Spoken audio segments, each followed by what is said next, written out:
नमस्कार दोस्तों, आज के इस महत्वपूर्ण वीडियो में हम आपके लिए लाए हैं श्रीमद् भगवद गीता के बहुमूल्य 21 विचार, जिन्हें सुनकर आपको अपने जीवन के सभी प्रश्नों के हल और समस्याओं के समाधान मिल जाएंगे। मित्रों, सर्वप्रथम मैं आपको हृदय से शुभकामनाएं देना चाहता हूं कि आप बहुत ही भाग्यशाली हैं, क्योंकि आपने भगवान श्री कृष्ण की प्रेरणा से ही श्रीमद् भगवद गीता के बहुमूल्य विचारों के इस वीडियो को देखने का मन बनाया। मुझे पूरा विश्वास है कि इस वीडियो को पूरा अंत तक देखने और शांत मन से इसकी बातों को सुनने और समझने के बाद आपके विचारों और जीवन में बहुत ही सकारात्मक बदलाव आने वाले हैं। ये 21 उपदेश 21वें उपदेश से शुरू होकर पहले उपदेश पर समाप्त होंगे। मैं गारंटी के साथ यह बात कह सकता हूं कि जो कोई भी इन 21 बातों को ध्यान से पूरा वीडियो के अंत तक सुनेगा, उसे अपनी हर समस्या का हल जरूर मिल जाएगा। उसे वह सब कुछ मिलेगा जो वह पाना चाहता है। इसलिए इस वीडियो में एक भी विचार को मिस मत कीजिएगा और इस वीडियो को पूरा अंत तक सुनिएगा। तो चलिए शुरू करते हैं। श्रीमद् भगवद गीता का 21वां उपदेश है कि जो आपके साथ अधर्म करे, पाप करे, गलत करे, उसे दंड जरूर देना चाहिए। किसी के अत्याचार को सहन नहीं करना चाहिए। अगर आप उसे सहते हैं तो वह आपके साथ और गलत करता रहेगा।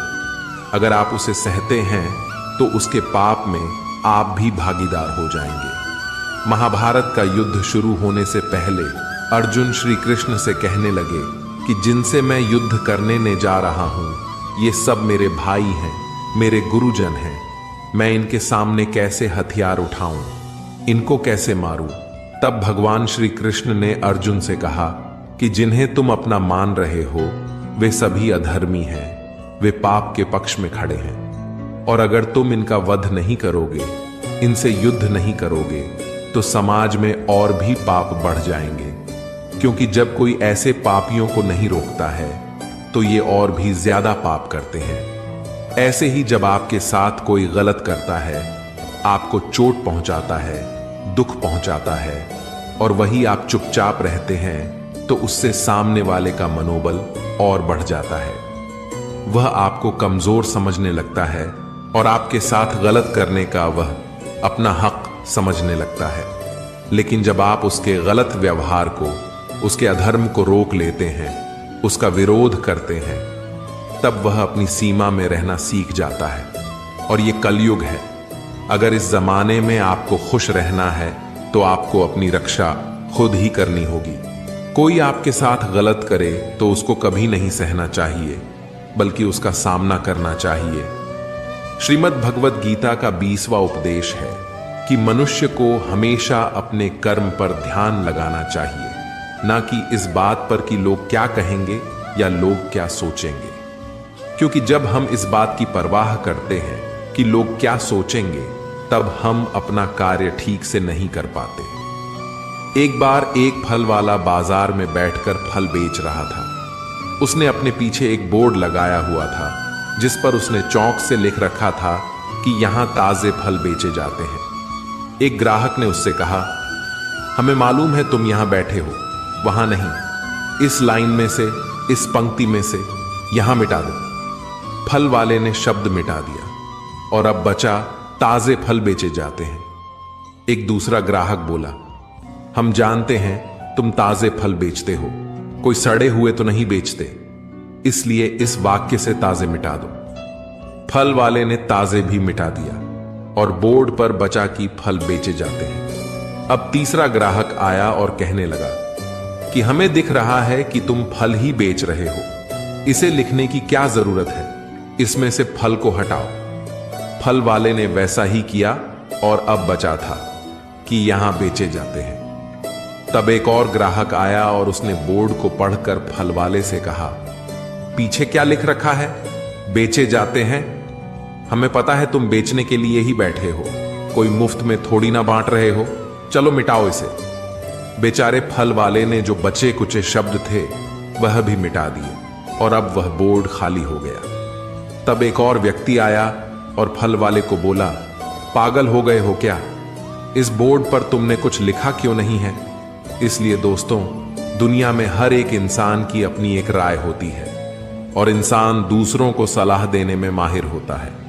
हम यह नहीं कह रहे हैं कि आप किसी की सलाह ना सुने, बस यह कह रहे हैं कि उनकी राय सुनते सुनते अपनी राय ना भूल जाए। इसलिए हारे हुए की सलाह सुनिए और जीते हुए का तजुर्बा, लेकिन दिमाग खुद का लगाइए। डरिए मत कि हम गलती कर बैठे तो क्या होगा, क्योंकि गलतियों से ही सीखोगे। गलतियों से खुद का तजुर्बा तो आएगा। आज हारोगे तो कल जीतोगे भी। अरे लोग हमारे बारे में क्या सोचते हैं, यह भी अगर हम ही सोचेंगे तो फिर वो लोग क्या सोचेंगे। इसीलिए कहते हैं सबसे बड़ा रोग क्या कहेंगे लोग। श्रीमद् भगवद गीता का 19वां उपदेश है कि वो इंसान जिंदगी में सफल माना जाएगा जो अंदर से हमेशा खुश रहता है। बाहर से तो सभी खुश दिखाई देते हैं, लेकिन अंदर से इंसान अशांति से भरा रहता है। बहुत पैसा कमा लिया, कामयाबी हासिल कर ली, लेकिन वह कामयाबी असली नहीं। असली कामयाबी तब मानी जाएगी जब आपका मन खुश रहता है। खुशी प्राप्त करने के लिए हम पूरा जीवन भौतिक संसाधनों को जुटाने में लगे रहते हैं। धन, गाड़ी, बंगला इत्यादि प्राप्त करने की दौड़ में लगे रहते हैं कि इन्हें प्राप्त करने से हमें खुशी मिलेगी। लेकिन वास्तविकता में ऐसे भौतिक संसाधनों को प्राप्त करके मिलने वाली खुशी थोड़े ही समय के लिए होती है। जैसे ही हमें वो संसाधन मिलता है, हमारा मन दूसरे संसाधन को प्राप्त करने के लिए परेशान होने लगता है।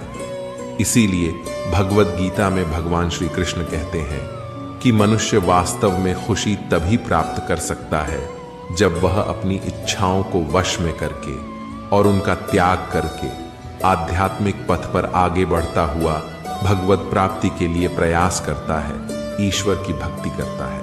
ऐसा मनुष्य जो सभी कामनाओं से रहित होकर सुख और दुख को समान भाव से देखता है, वह भीतर से आनंद और संतोष को प्राप्त करता है।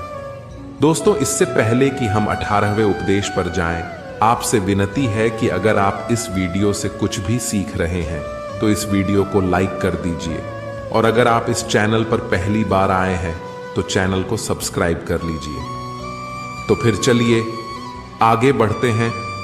श्रीमद् भगवद गीता का 18वां उपदेश है कि जिंदगी में धोखा अपने ही देते हैं, क्योंकि उनको आपकी कमजोरियों का पता होता है। बाहर वाला आपको धोखा नहीं दे सकता, क्योंकि उसको आपके बारे में पता ही नहीं है कि आपको चोट कहां पहुंचानी है। लेकिन जो आपका अपना है, आपका खास है, उसे बहुत गहराइयों से पता होता है कि आपकी कमजोरी क्या है। ऐसा क्या करें जिससे इसको दर्द पहुंचाया जा सके, जिससे इसको हम नीचा दिखा सकते हैं, इसको चोट पहुंचा सकते हैं। ये कलयुग है, इसमें बाहर वालों से नहीं, जो हमारे अपने हैं ना, उनसे ही सावधान रहना होता है। महाभारत का युद्ध दो अलग अलग राज्यों में नहीं हुआ था, बल्कि एक ही परिवार के भाइयों में हुआ था। सभी आपस में एक ही वंश के लोग थे। कितनी बार दुर्योधन ने जहर देकर भीम को मारना चाहा। न जाने कितनी बार दुर्योधन ने पांडवों को जान से मारने की कोशिश की। वह उनका कोई पराया नहीं था, बल्कि उनका भाई ही था। सारी लड़ाइयां घर के अंदर ही होती हैं, बाहर कौन लड़ेगा हमसे। घर में ही सारे झगड़े होते हैं। तो आपको चोट सिर्फ वही लोग पहुंचा सकते हैं जो आपके अपने हैं। आपको धोखा सिर्फ वही लोग दे सकते हैं जो आपके अपने हैं। श्रीमद् भगवद गीता का 17वां उपदेश है कि कभी मत सोचिए कि आत्मा के लिए कुछ भी असंभव है। ऐसा सोचना सबसे बड़ा अधर्म है। यह कहना कि तुम निर्बल हो, यह स्वयं के प्रति सबसे बड़ा पाप है। हम वो है जो हमारी सोच ने हमें बनाया है। इसलिए इस बात का ध्यान रखिए कि आप क्या सोचते हैं। भय और अधूरी इच्छाएं समस्त दुखों का मूल है। पुराने समय की बात है, एक राजा था। एक दिन उसके गुप्तचरों ने सूचना दी कि पड़ोसी राज्य हम पर हमला करने वाला है। गुप्तचरों ने बताया कि खबर एकदम पक्की है। सिर्फ 3 दिनों के भीतर पड़ोसी राज्य अपनी विशाल सेना के साथ हम पर हमला कर देगा, और उनकी सेना इतनी बड़ी है कि उनका सामना करना बहुत मुश्किल है। राजा बेहद चिंतित हो गया, परेशान हो गया। राजा ने तुरंत सभा बुलाई और सभी लोगों से सलाह मांगी कि अब हम लोगों को मरना तय है। अगर किसी व्यक्ति के पास कोई सुझाव या युक्ति है तो वह बता सकते हैं। राजा के एक चतुर मंत्री ने कहा, अब जब जान पर बात आ गई है तो इसका एकमात्र उपाय है कि हमें आज ही, अभी इसी वक्त ही पड़ोसी राज्य पर हमला कर देना चाहिए। राजा बोला, मंत्री जी, हमारी सेना बहुत छोटी है, हम उनका मुकाबला कैसे कर पाएंगे? मंत्री बोला, पड़ोसी राज्य अभी युद्ध के लिए तैयार नहीं है। अभी उस राज्य पर हमला कर दे तो वो संभाल नहीं पाएंगे और हमारे जीतने की कुछ तो संभावना बनेगी। वैसे भी हम पर हमला होने वाला है और इतनी विशाल सेना है कि हम यूं ही मारे जाएंगे। जब 3 दिन बाद मारना ही है तो क्यों ना, कुछ ना करने से बेहतर है, हम यह कर सकते हैं। राजा को यह बात सही लगी। उसने तुरंत अपनी सेना को तैयार होने का आदेश दिया और उस राज्य के नागरिक भी सेना के साथ जुड़कर युद्ध में चले गए। पड़ोसी राज्य जो था, वहां तक पहुंचने से पहले एक पुल पार करना होता था। जैसे ही वह सेना पुल पार करके उस राज्य में घुस गई तो राजा ने कहा, हम अपने पड़ोसी राज्य में घुस चुके हैं। यह जो पुल है, इस पुल को जला दो। और पुल जलाने के बाद सेना को बोला, हमारे पास में अब और कोई विकल्प नहीं है सिवाय लड़ने के। अब हम या तो लड़कर जीत जाएं या फिर हम यहीं मारे जाएं। हमारे पास भागने का कोई रास्ता नहीं है। सभी सैनिक अपनी पूरी क्षमता के साथ लड़े और पड़ोसी राज्य की बड़ी सेना को उन्होंने हरा दिया। इस विचार के साथ कि हमारे पास अब कोई और विकल्प नहीं है, इस कहानी से सीख मिलती है कि जब आपके पास में रास्ता सिर्फ एक होता है कि अगर यह नहीं किया तो मर जाएंगे, बर्बाद हो जाएंगे, तो संभावना बढ़ जाती है उसमें कामयाब होने की। इसीलिए ऐसा कभी मत सोचिए कि आत्मा के लिए कुछ भी असंभव है। अगर हम जी जान लगाकर दृढ़ निश्चय के साथ किसी कार्य को करते हैं तो हमें सफलता अवश्य मिलती है। श्रीमद् भगवद गीता का 16वां उपदेश है कि जीवन में हमें मित्रता हमेशा सोच समझकर करनी चाहिए और जिसे भी अपना मित्र बनाए उसका साथ हमेशा निभाना चाहिए। महाभारत में ऐसे कई मित्र थे जिन्होंने अपनी ही सेना के साथ विश्वासघात किया। ऐसे भी कई लोग थे जो ऐन वक्त पर पाला बदलकर कौरवों या पांडवों के साथ चले गए। शल्य और युयुत्सु इसके उदाहरण हैं। इसीलिए कहते हैं कि कई बार दोस्त के भेष में दुश्मन हमारे साथ आ जाते हैं और हमसे कई तरह के राज्य लेते रहते हैं। कुछ ऐसे भी दोस्त होते हैं जो दोनों तरफ होते हैं। जैसे कौरवों का साथ दे रहे भीष्म, द्रोण और विदुर ने अंततः युद्ध में पांडवों का ही साथ दिया। ईमानदार और बिना शर्त समर्थन देने वाले दोस्त भी आपका जीवन बदल सकते हैं। पांडवों के पास भगवान श्री कृष्ण थे तो कौरवों के पास महान योद्धा कर्ण थे। इन दोनों ने ही दोनों पक्षों को बिना शर्त अपना पूरा साथ और सहयोग दिया था। यदि कर्ण को छल से नहीं मारा जाता तो कौरवों की जीत तय थी। पांडवों ने हमेशा श्री कृष्ण की बातों को ध्यान से सुना और उस पर अमल भी किया। लेकिन दुर्योधन ने कर्ण को सिर्फ एक योद्धा समझकर उसका पांडवों की सेना के खिलाफ इस्तेमाल किया। यदि दुर्योधन कर्ण की बात मानकर कर्ण को घटोत्कच को मारने के लिए दबाव नहीं डालता तो इंद्र द्वारा दिया गया जो अमोघ अस्त्र कर्ण के पास था उससे अर्जुन मारा जाता और संभवतः परिणाम कुछ और हो सकता था। इसलिए मित्रता करने के साथ साथ मित्रता निभाने में भी ईमानदारी का परिचय देना चाहिए। श्रीमद् भगवद गीता का 15वां उपदेश है कि कभी भी किसी भी चीज की अति नहीं करनी चाहिए। कोई भी चीज हद से ज्यादा नहीं करना चाहिए। किसी से प्रेम भी हद से ज्यादा मत करना और किसी से नफरत भी हद से ज्यादा नहीं करना। हद से ज्यादा मीठा भी खराब हो जाता है तो हद से ज्यादा कड़वा भी खराब हो जाता है। हद से ज्यादा खाना भी आपको बीमार कर देगा तो हद से ज्यादा भूखा रहना भी आपको नुकसान ही पहुंचाएगा। हद से ज्यादा आराम भी आपको बीमार कर सकता है और हद से ज्यादा जागना भी आपको बहुत ज्यादा नुकसान पहुंचाएगा। इसलिए जीवन को संतुलन के साथ जीना चाहिए। जैसे ही आप संतुलन को खो देते हैं, वैसे ही आपके जीवन में कोई ना कोई छोटी या बड़ी दुर्घटना हो जाती है। श्रीमद् भगवद गीता का 14वां उपदेश है कि मनुष्य को अपने कर्मों का फल भोगना ही होता है। जो बोया है वही काटोगे। यदि आपने मां बाप की सेवा की है तो ही आपकी संतान बुढ़ापे में आपकी सेवा करेगी, वरना कोई पानी पिलाने वाला भी पास नहीं होगा। इसलिए बुरे कर्मों का त्याग ही सर्वोत्तम है। एक गरीब आदमी मछली पकड़ रहा था। मछली पकड़ते पकड़ते उसने एक ताजी ताजी मछली पकड़ी। पास में ही एक सेठ भी मछली पकड़ रहा था, लेकिन मछली पकड़ने का अनुभव ना होने के कारण काफी देर से उसके हाथ एक भी मछली नहीं लगी।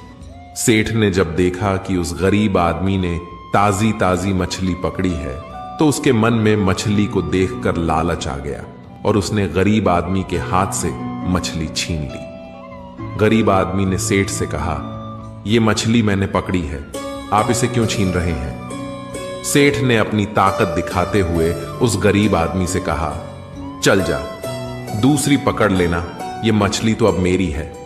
ऐसा कहकर सेठ वहां से चलने लगा। अभी मछली जिंदा थी और तड़प रही थी। मछली ने सेठ के अंगूठे में काट लिया, जिससे वह सेठ के हाथ से छिटक गई और फिर से पानी में जा गिरी। सेठ के अंगूठे में गहरा घाव हो गया और तेजी से खून बहने लगा। सेठ दौड़ा दौड़ा डॉक्टर के पास गया।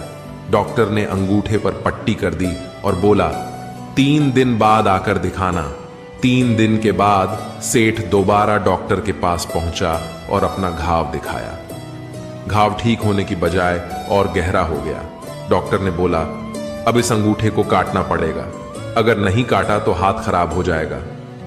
मरता क्या ना करता। सेठ ने अपना अंगूठा कटवा लिया। डॉक्टर ने फिर से पट्टी बांधी और 3 दिन बाद आने के लिए कहा। सेठ 3 दिन बाद फिर गया। पट्टी को खोला गया। घाव सड़ने लगा था, जिसे देखकर डॉक्टर ने बोला, आपका घाव सड़ रहा है, हाथ कलाई तक काटना पड़ेगा, नहीं तो पूरा हाथ जाएगा। सेठ बोला, काट दो, और कोई रास्ता नहीं है। सेठ की कलाई काट कर पट्टी बांध दी गई और उसे 4 दिन बाद फिर से आने के लिए कहा। सेठ 4 दिन बाद पहुंचा। डॉक्टर ने पट्टी खोलकर देखा तो घाव वैसे का वैसा था। डॉक्टर ने कहा, हाथ कोहनी तक काटना पड़ेगा, नहीं तो पूरा बाजू जाएगा। सेठ ने वो भी कटवा लिया। सेठ को पट्टी बांध दी गई और 4 दिन बाद फिर से आने को कहा। 4 दिन बाद डॉक्टर ने घाव को देखकर कहा, अब तो बाजू काटना पड़ेगा, नहीं तो पूरा शरीर सड़ जाएगा। अब सेठ का पूरा बाजू काट चुका था। तभी सेठ के एक मित्र ने उससे पूछा कि तुझसे कहीं कोई गलती तो नहीं हुई? आखिर ये क्या हो रहा है? तू जाने अनजाने कोई गलती तो नहीं कर बैठा जिसके कारण तेरे साथ ये सब हो रहा है? सेठ बोला, हां, एक गलती तो हुई है। मैंने किसी की मछली पर हाथ मारा था। मेहनत उसकी थी, मगर खाना मैं चाहता था।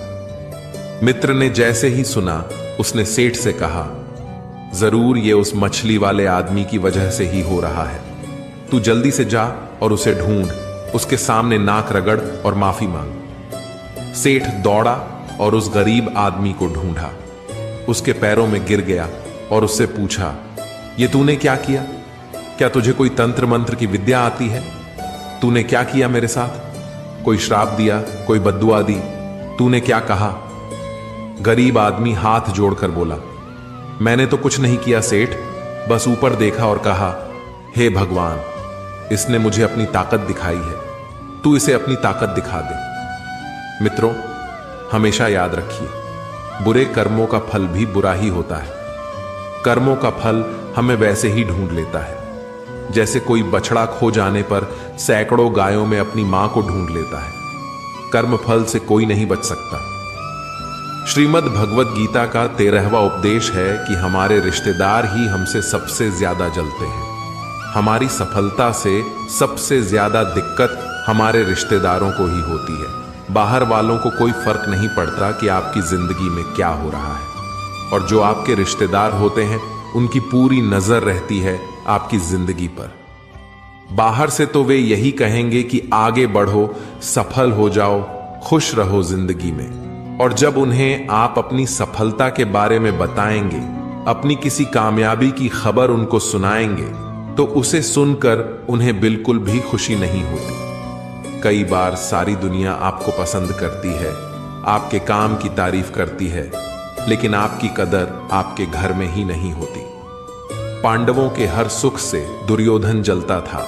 जब भी पांडव किसी काम में सफल होते थे, उसे बिल्कुल भी बर्दाश्त नहीं होता था। दुर्योधन हर कोशिश करता था पांडवों को नीचा गिराने का, जितना हो सके उन्हें दुखी करने का, और यही भाइयों की आपसी जलन महाभारत के युद्ध की वजह बनी, जिसमें न जाने कितने अनगिनत लोग मारे गए। बाहर वालों को क्या फर्क पड़ता है कि आप कैसी जिंदगी जीते हैं, लेकिन ये जो रिश्तेदार होते हैं, ये जो करीबी लोग होते हैं, मजाल है जो इन्हें आपकी खुशी बर्दाश्त हो जाए। सबसे खतरनाक होते हैं ये लोग, क्योंकि ये बाहर से बहुत मीठा बोलते हैं, आपको अच्छे अच्छे शब्द कहते हैं, लेकिन आपकी पीठ पीछे ये आपसे जरा भी खुश नहीं होते। तो इसीलिए किसी को भी अपना समझने से पहले आप यह जरूर जांच परख लें कि वो सच में आपका अपना है या सिर्फ अपनेपन का दिखावा कर रहा है। श्रीमद् भगवत गीता का 12वां उपदेश है कि डर धारण करने से भविष्य के दुख का निवारण नहीं होता है। डर से तो चिंताएं ही बढ़ती हैं, जो मन का सुख चैन सभी छीन लेती है। किसका डर है तुम्हें? कौन तुम्हें मार सकता है? तुम शरीर नहीं हो।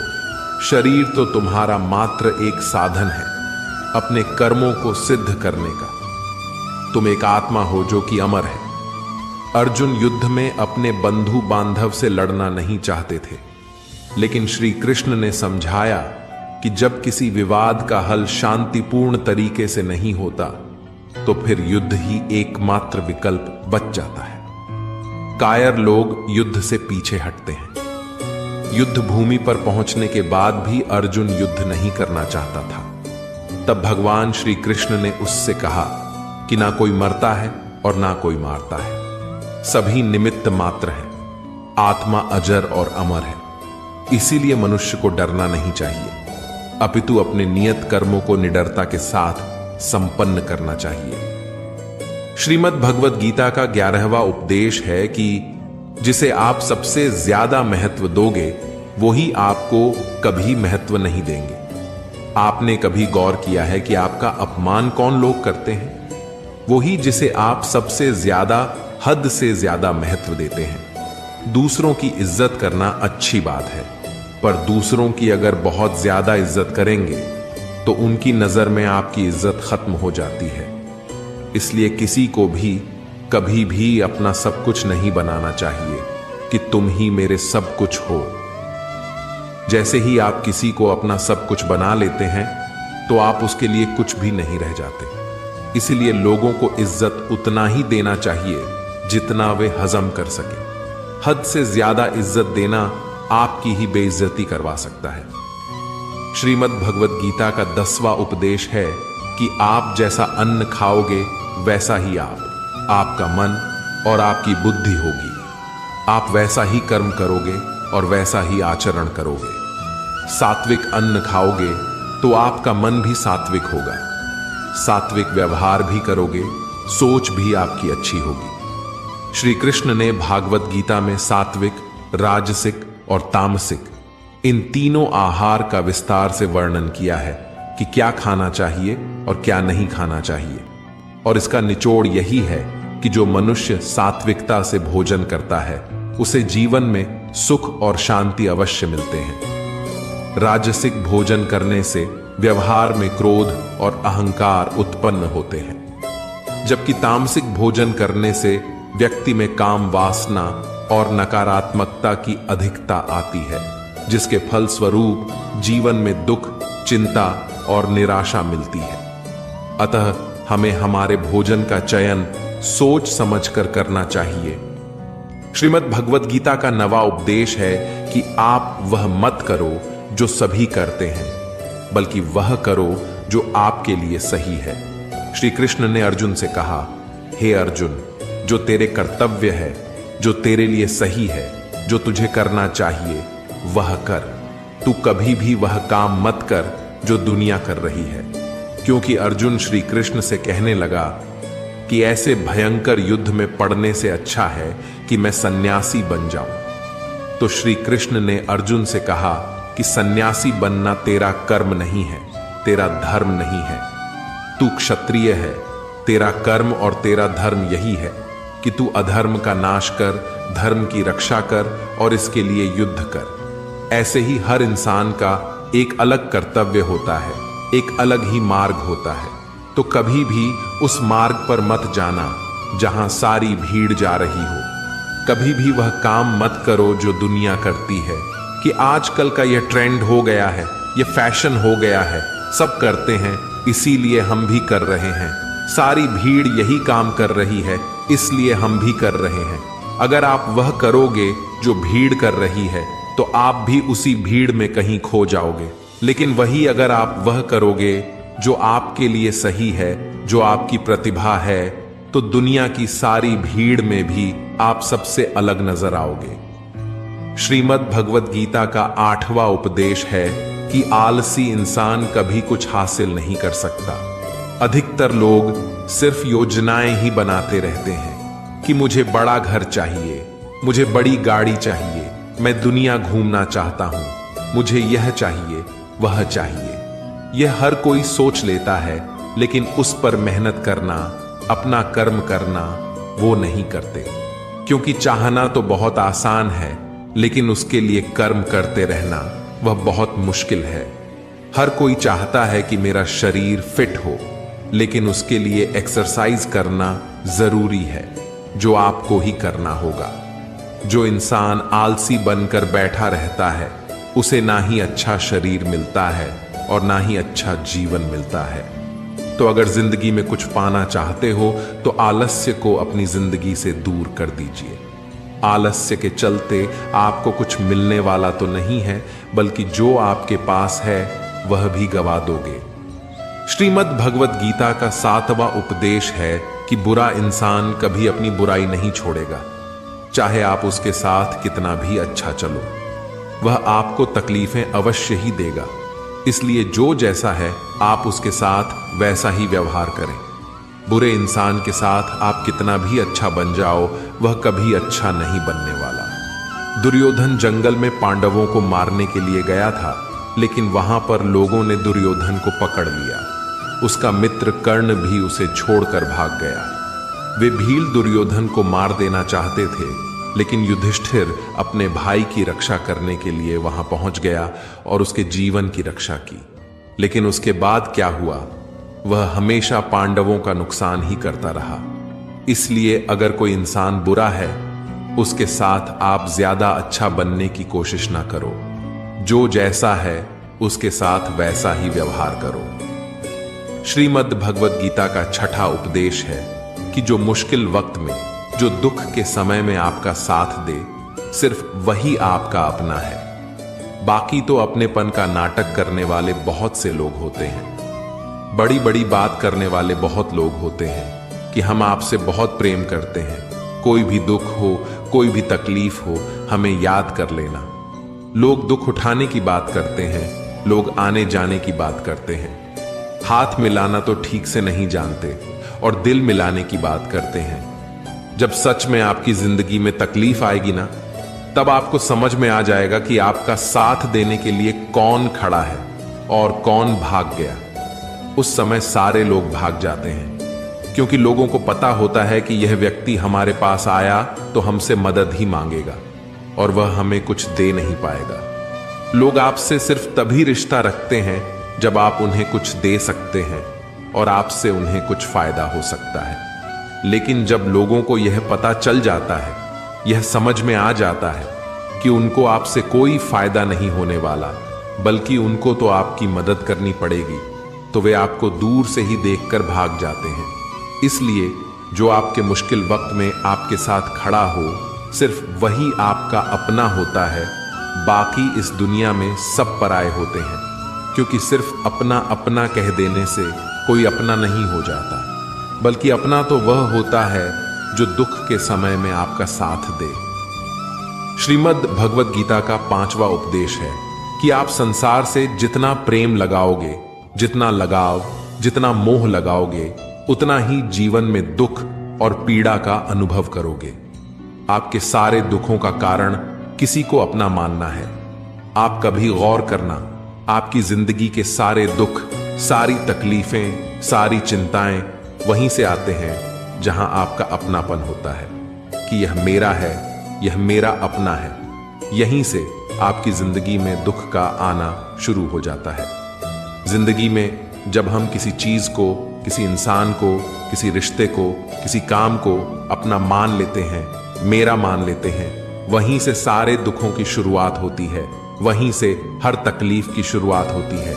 इसीलिए भगवान श्री कृष्ण कहते हैं कि अगर दुखों और निराशाओं से मुक्ति चाहते हो तो इस संसार के मोह में मत उलझो, मेरी भक्ति करो और मुझसे ही प्रेम करो। मैं तुम्हें इस संसार के सभी दुखों से मुक्त करके मोक्ष प्रदान करूंगा।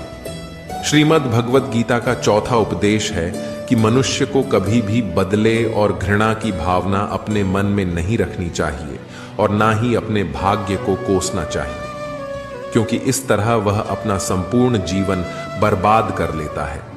एक बार दानवीर कर्ण ने भगवान श्री कृष्ण से अपनी व्यथा सुनाई और कहा, हे कृष्ण, जब मैं पैदा हुआ तब मेरी मां ने मुझे त्याग दिया, इसमें मेरा क्या अपराध था? द्रोणाचार्य ने मुझे शिक्षा देने से मना कर दिया क्योंकि वह मुझे क्षत्रिय नहीं मानते थे, इसमें भी मेरा क्या अपराध? और द्रौपदी के स्वयंवर में मुझे अपमानित किया गया क्योंकि मैं राज्य परिवार का हिस्सा नहीं हूं, भला इन सब में मेरा क्या अपराध था? जवाब में श्री कृष्ण ने कहा, हे कर्ण, जरा ध्यान से सुनो। जब मेरा जन्म हुआ तब मैं कारागार में था और मेरे पैदा होते ही मेरी मृत्यु मेरी प्रतीक्षा कर रही थी। जिस रात मेरा जन्म हुआ था उस रात मुझे मेरे माता पिता से अलग होना पड़ा। मेरा बचपन गरीबी और अभावों में बीता और मुझे हर वह काम करना पड़ा जो एक गरीब परिवार में करना होता है। गायों का गोबर मैं अपने हाथों से उठाता था। जब मैं चल भी नहीं सकता था तब मुझ पर प्राण घातक हमले किए गए। मुझे मारने की बार बार कोशिशें की गई। मेरे पास बचपन में ना तो शिक्षा थी, ना ही महल, ना कोई गुरुकुल था, ना ही कोई विशाल सेना थी। लेकिन तब भी मेरे मामा मुझे उनका सबसे बड़ा शत्रु मानते थे। मेरा भी जीवन कई चुनौतियों से गुजरा है। यह बात इतनी महत्वपूर्ण नहीं है कि जीवन में कितनी बार अपमानित होना पड़ रहा है, पर यह महत्वपूर्ण है कि आप उस अपमान का जवाब कैसे दे रहे हैं। आपके पास ज्ञान है जिसका आप उपयोग कर रहे हैं या नहीं, और इन सब चुनौतियों को पार करके कैसे आप आगे जाते हैं, यह बात सबसे अधिक महत्वपूर्ण है। महाभारत में जिस तरह से कर्ण की जिंदगी में उतार चढ़ाव आए, उससे यही सीख मिलती है कि इस क्रूर दुनिया में अपना अस्तित्व बनाए रखना कितना मुश्किल होता है। इसलिए समय के हिसाब से बदलना जरूरी होता है, लेकिन वह बदलाव ही उचित है जिसमें सभी का हित हो। कर्ण ने खुद को बदलकर अपने जीवन का लक्ष्य तो हासिल कर लिया, लेकिन वे फिर भी महान नहीं बन सके, क्योंकि उन्होंने अपनी शिक्षा का उपयोग समाज से बदला लेने की भावना से किया। बदले की भावना से किया गया कोई भी कार्य आपके समाज का हित नहीं कर सकता। समाज ने एक महान योद्धा कर्ण को तिरस्कृत किया था, जो समाज को बहुत कुछ दे सकता था, लेकिन समाज ने उसकी कदर नहीं की क्योंकि उसमें समाज को मिटाने की भावना थी। कर्ण के लिए शिक्षा का उद्देश्य समाज की सेवा करना नहीं था, अपितु वो अपने सामर्थ्य को आधार बनाकर समाज से अपने अपमान का बदला लेना चाहता था। समाज और कर्ण दोनों को ही अपने अपने द्वारा किए गए अपराध के लिए दंड मिला है और आज भी मिल रहा है। कर्ण यदि यह समझता कि समाज व्यक्तियों का एक भाग मात्र है जिसे हम लोगों ने ही बनाया है, तो संभवतः वह समाज को बदलने का प्रयास करता, ना कि समाज के प्रति घृणा करता। श्रीमद् भगवद गीता का तीसरा उपदेश है कि हर काम को समझदारी से करना ही योग होता है। कई लोग काम तो करते हैं लेकिन उन्हें हासिल कुछ नहीं होता। बहुत से लोग कहते हैं कि हम तो मेहनत बहुत करते हैं तब भी जिंदगी में सफलता हासिल नहीं हो रही है। लेकिन सच्चाई ये है कि बहुत कुछ करने से, बहुत मेहनत करने से आपको सफलता नहीं मिलेगी, लेकिन सही तरीके से, सही समझ के साथ काम करने से आपको जिंदगी में सफलता अवश्य मिलेगी। भगवान श्री कृष्ण कहते हैं कि मनुष्य को योग में स्थित होकर, एकाग्रचित होकर अपना कर्म करना चाहिए। मन को एकाग्र करने से मनुष्य को सही और गलत कार्य में अंतर समझ में आने लगता है, जिससे मनुष्य सही मार्ग का अनुसरण करके अपना जीवन सफल बना सकता है। श्रीमद् भगवद गीता का दूसरा उपदेश है कि कई बार लोग कहते हैं मेरा तो समय ही खराब चल रहा है, मुझे नहीं समझ आता कि मैं क्या करूं, कैसे अपने बुरे समय को अच्छे समय में बदलूं। सच तो यह है कि आपको एक चीज जो बुरे समय में जरूर करनी चाहिए और बहुत से लोग यह चीज करना छोड़ देते हैं। चलिए इसे समझते हैं एक कहानी के माध्यम से। एक बार एक बहुत ही गरीब किसान था। वो गरीब था, मेहनती था, मगर खुश था। वह सुबह उठकर केवल 10 मिनट मंदिर में जाकर भगवान के आगे हाथ जोड़कर प्रार्थना करता था। उस किसान की पत्नी भी हर रोज किसान के साथ मंदिर जाती। प्रार्थना करके वह सारा दिन अपने खेतों में काम करता। उसका जीवन बहुत ही अच्छा चल रहा था। अपनी मेहनत की कमाई से वह कुछ ज्यादा तो नहीं कमा पाता था, लेकिन फिर भी जितना कमाता था उसमें भी कुछ पैसे लोगों की भलाई में लगा देता था। एक बार उनके गांव में एक बीमारी फैल गई। किसान का इकलौता लड़का बहुत बीमार हो गया। किसान के गांव में इस बीमारी के इलाज के लिए कोई अच्छा डॉक्टर नहीं था। पास के शहर में उस लड़के को ले जाया गया। शहर के इस अस्पताल का इलाज बहुत ही महंगा था। उस बेचारे किसान के लिए अस्पताल के डॉक्टर की फीस, दवाइयों का खर्चा आदि दे पाना बहुत ही मुश्किल था। किसान दिन प्रतिदिन हिम्मत हारता जा रहा था। एक दिन अस्पताल में बैठे बैठे वह इतना हताश हो गया कि वह जोर जोर से रोने लगा और कहने लगा, पता नहीं किस चीज का बदला ले रहा है भगवान। कभी वह खुद को कोसता है तो कभी परमात्मा को। किसान की पत्नी को अटूट विश्वास था, पर किसान को आशा की कोई किरण नजर नहीं आ रही थी। अस्पताल के कुछ दूरी पर एक मंदिर था। किसान की पत्नी उस मंदिर में हर रोज प्रार्थना करने जाती, पर किसान का दिल नहीं करता। डॉक्टर ने किसान से कहा, उसके बच्चे के इलाज के लिए 10,000 रुपयों की आवश्यकता है। किसान के लिए इतनी बड़ी रकम इकट्ठा कर पाना असंभव था। किसान की पत्नी अब भी मंदिर जाती। वह भगवान के आगे हाथ जोड़कर प्रार्थना करती कि उसका पुत्र ठीक हो जाए। एक दिन मंदिर में एक सेठ आया। उसने किसान की पत्नी को बताया कि उसने किसान की बात उस दिन अस्पताल में सुनी जिस दिन किसान रो रहा था। सेठ ने बताया, उस दिन सेठ की पत्नी भी अस्पताल में थी। अब वह पूरी तरह से ठीक हो गई थी और घर चली गई। सेठ को बातों ही बातों में पता चल गया कि किसान को 10,000 रुपयों की आवश्यकता है। तो सेठ ने तुरंत अपनी जेब से पैसा निकाल कर देते हुए कहा, उसके पास इस समय 10,000 रुपए ही है, जिसे वह रख ले। साथ में सेठ जी ने कागज पर अपना पता लिखते हुए कहा, अगर उनको और पैसों की आवश्यकता हो तो वे बेझिझक मांग लें। किसान की पत्नी ने उत्तर दिया, इस कागज की कोई आवश्यकता नहीं है।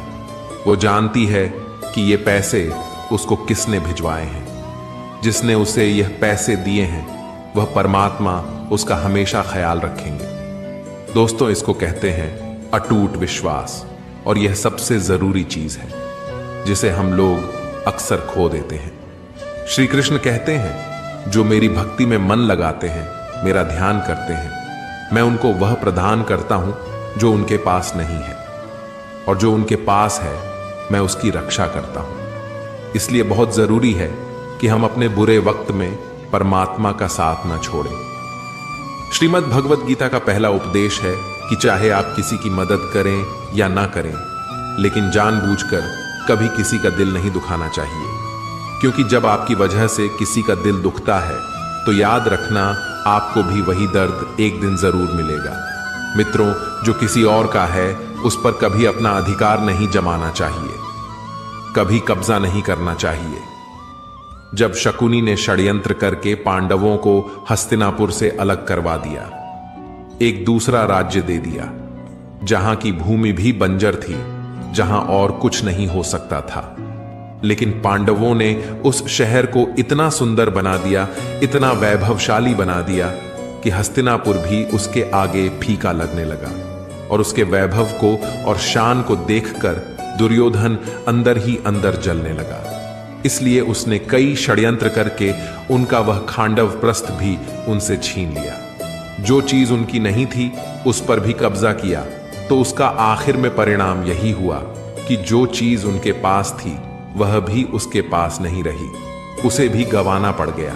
इसीलिए जो आपका नहीं है कभी उस पर अधिकार नहीं जमाना चाहिए और ना ही किसी का दिल दुखाना चाहिए। दोस्तों, अगर आपने भगवान श्री कृष्ण द्वारा दिए गए इन विचारों से कुछ भी सीखा हो तो कमेंट में जय श्री राधे कृष्ण अवश्य लिखिए और वीडियो को लाइक करके इस वीडियो को अपने प्रिय लोगों के साथ जरूर शेयर कीजिए। धन्यवाद। जय श्री राधे कृष्ण।